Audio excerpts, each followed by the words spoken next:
One of the first things you should do at mixing stage, you should listen to the mix from beginning to the end, just to have a feel of what the song is about and what the producer intended to transmit in this production.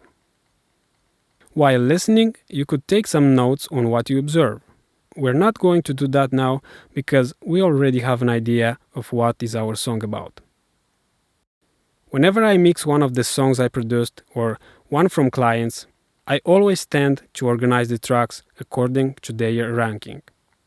I usually have the tracks sorted between the main tracks like kick, snare, hi-hat plus any percussion I have. Then I put the bass, the guitars, lead chords, vocals and solo instruments. The secondary tracks, like different elements who appear now and then in the song, come after the main tracks. If I produce the song, I organize the tracks a bit during the production process. Let's organize the tracks from top to bottom, starting with the kick, snare. I'm also placing the highs in the drum section. The bass, then, in our case, the electric piano. And after that, the chords. I usually place the vocal tracks after this, organizing them with the same idea, the main vocal and the back vocals. I put the solo instruments after I arrange the vocals. The secondary elements are arranged with the idea of which appears first in the song.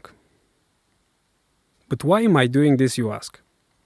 I'm organizing the tracks this way for having the same system in each mix in order to navigate easier through the mix and to find quickly whatever I'm searching for. This is one of the best habits to have when you are mixing. Another trick I'm using is to color the same tracks, like all the drums, all the vocals or solo instruments. This helps you visually for a better navigation through mix. It doesn't matter the color you are using, as long as it gives a sense of separation between the tracks. You can also choose coloring the clips in the edit window, but I usually leave them as they are.